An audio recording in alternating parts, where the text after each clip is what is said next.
though you are but few altogether, in comparison with the great throng that inhabits this city, and are far behind the others, who are unwilling to fulfill their duties at all. Yet for this reason I praise you the more, and I am heartily grateful that you have shown yourselves obedient and are helping to replenish the fatherland.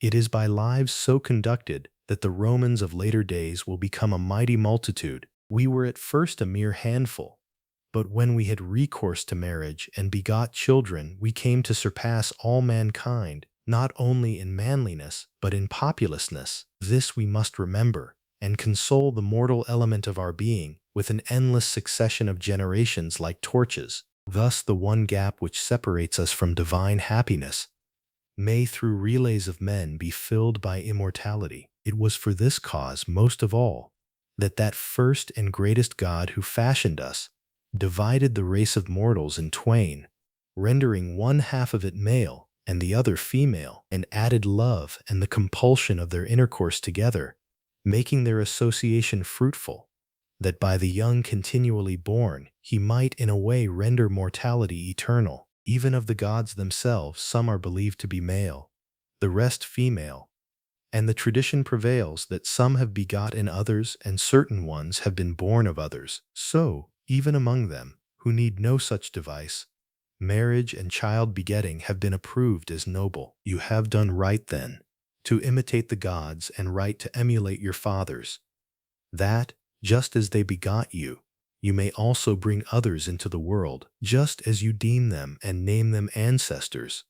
Others will regard you and address you in similar fashion. The undertakings which they nobly achieved and handed down to you with glory you will hand on to others. The possessions which they acquired and left to you will leave to others sprung from your own loins. Surely the best of all things is a woman who is temperate, domestic, a good housekeeper, a rearer of children, one to gladden you when in health, to tend you when sick, to be your partner in good fortune, to console you in misfortune, to restrain the frenzied nature of the youth, and to temper the superannuated severity of the old man. Is it not a delight to acknowledge a child bearing the nature of both, to nurture and educate it, a physical image and a spiritual image, so that in its growth you yourself live again? Is it not most blessed on departing from life to leave behind a successor to and inheritor of one's substance and family, something that is one's own, sprung from oneself, and to have only one's human part waste away, but to live through the child as successor? We need not be in the hands of aliens as in war, nor perish utterly as in war. These are the private advantages that accrue to those who marry and beget children. But for the state, for whose sake we ought to do many things that are even distasteful to us, how excellent and how necessary it is, if cities and peoples are to exist, if you are to rule others and others are to obey you, that there should be a multitude of men to till the earth in peace and quiet, to make voyages, practice arts, follow handicrafts, men who in war will protect what we already have with the greater zeal because of family ties, and will replace those that fall by others. Therefore, men, for you alone may properly be called men, and fathers, for you are worthy to hold this title like myself. I love you, and I praise you for this. I am glad of the prizes I have already offered, and I will glorify you still more besides by honors and offices. Thus you may yourselves reap great benefits, and leave them to your children undiminished. I shall now descend to speak to the rest, who have not done like you, and whose lot will therefore be directly the opposite. You will thus learn not only from words but by facts even more how far you excel them. After this speech he made presents to some of them at once and promised to make others. He then went over to the other throng, to whom he addressed these words. A strange experience has been mine. Oh, what shall I call you? Men?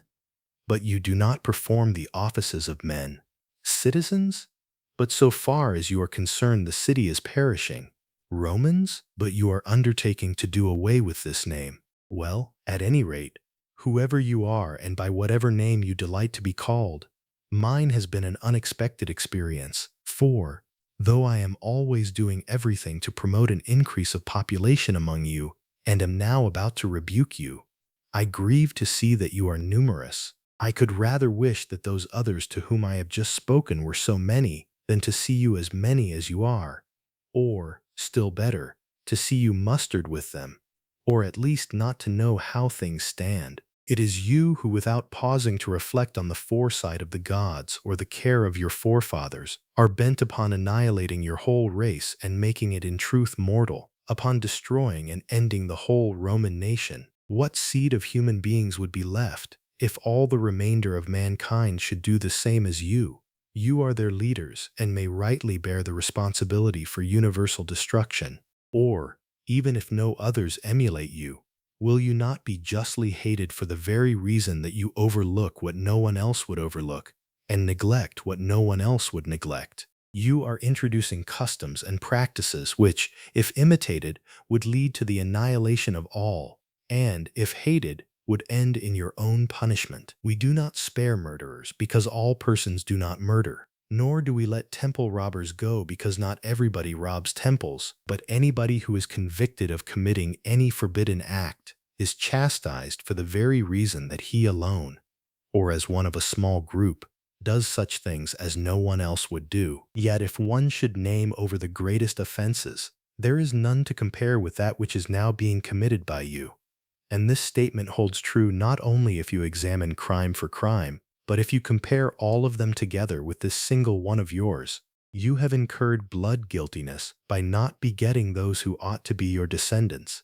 You are sacrilegious in putting an end to the names and honors of your ancestors. You are impious in abolishing your families, which were instituted by the gods, and destroying the greatest of offerings to them, the human being, and by overthrowing in this way their rights and their temples. Moreover, by causing the downfall of the government, you are disobedient to the laws, and you even betray your country by rendering her barren and childless. Nay more, you lay her even with the dust by making her destitute of inhabitants. A city consists of human beings, not of houses or porticos or fora empty of men. Think what rage would justly seize the great Romulus, the founder of our race, if he could reflect on the circumstances of his own birth, and then upon your attitude, refusing to get children even by lawful marriages.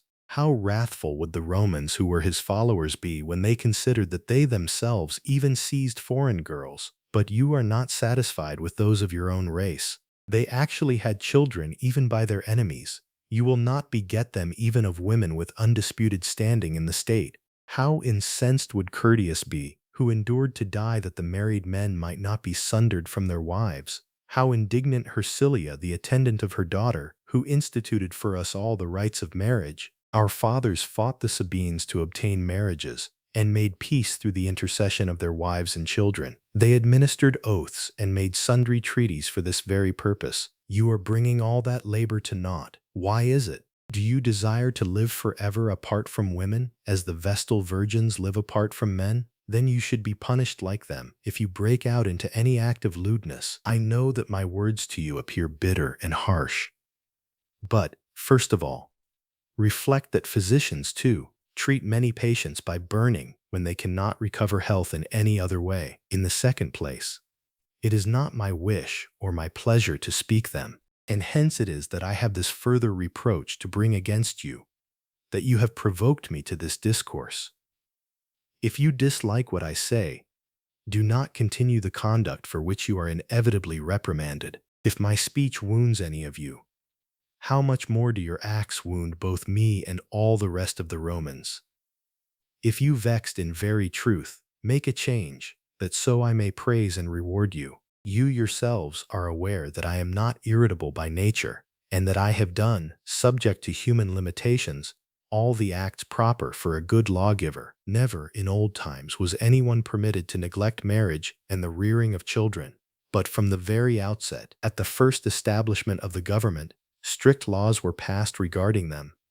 Since then many decrees have been issued by both the Senate and the people, which it would be superfluous to enumerate. I have increased the penalties for the disobedient, in order that through fear of becoming liable to them, you may be brought to your senses. To those that obey I have offered more numerous and greater prizes than are given for any other display of excellence, that if for no other reason, at least by this one, you may be persuaded to marry and beget children. Yet you, not striving for any of the recompenses nor fearing any of the penalties, have despised all these measures, have trodden them all underfoot, as if you were not even inhabitants of the city. You declare you have taken upon yourselves this free and continent life, without wives and without children.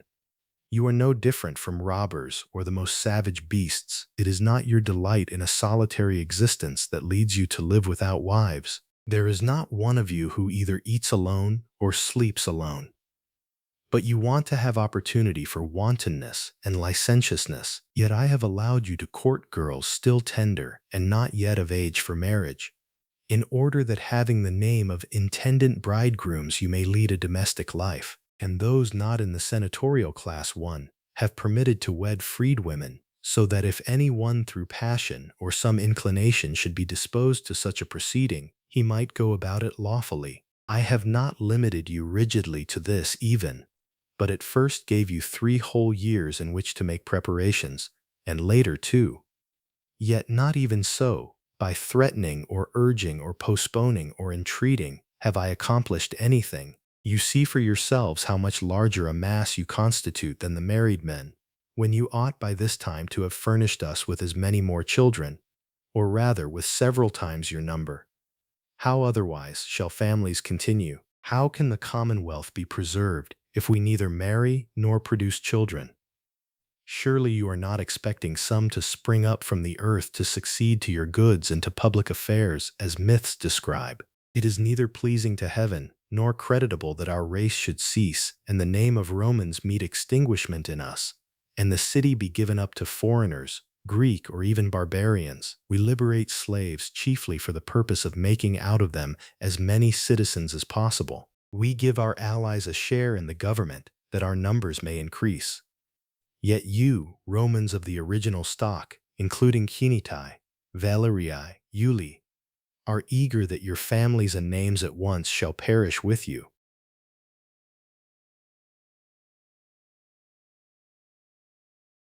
I am thoroughly ashamed that I have been led to speak in such a fashion.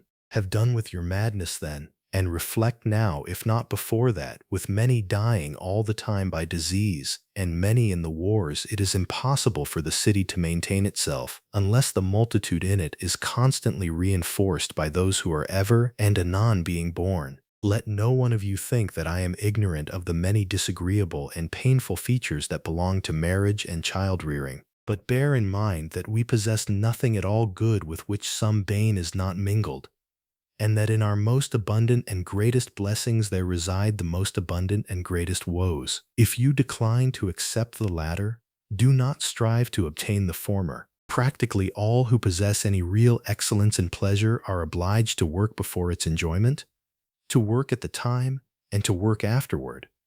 Why should I lengthen my speech by going into each one of them in detail? Therefore, even if there are some unpleasant features connected with marriage and the begetting of children, set over against them the better elements, you will find them more numerous and more vital. For, in addition to all the other blessings that naturally inhere in this state of life, the prize is offered by law, an infinitesimal portion of which determines many to undergo death, might induce anybody to obey me. And is it not a disgrace that for rewards which influence others to give up their own lives you should be unwilling either to marry wives or to rear children? Therefore, fellow citizens, for I believe that I have now persuaded you both to hold fast to the name of citizens and to secure the additional title of men and fathers, I have administered this rebuke reluctantly, but of necessity, not as your foe, nor as one hating you, but rather loving you and wishing to obtain many others like you, as one wishing you to guard lawful hearths, with houses full of descendants, that we may approach the gods together with wives and children, and associate with one another, standing on an equality in whatever we possess, and harvesting equally the hopes to which it gives rise.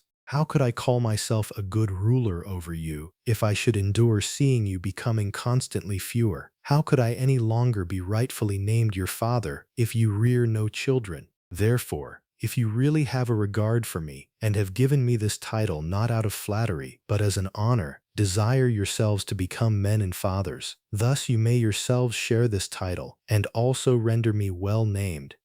Such were his words to both groups at that time. After this, he increased the rewards for those having children and by penalties made a still wider difference between the married and those without wives. He further allowed each of them a year in which persons who obeyed him might render themselves non-liable by yielding obedience. Contrary to the Voconian law, according to which no woman could inherit any property over 2.5 myriads in value, he gave women permission to become inheritors of any amount. He also granted the Vestal virgins all the benefits enjoyed by women who had children. Later, the Papian and Papian law was framed by Marcus Papius Modulus and by Quintus Papius Secundus, who were then consuls for a portion of the year. It turned out that both of them had not only no children but not even wives. From this very fact, the need of the law was discernible. These were the events in Rome.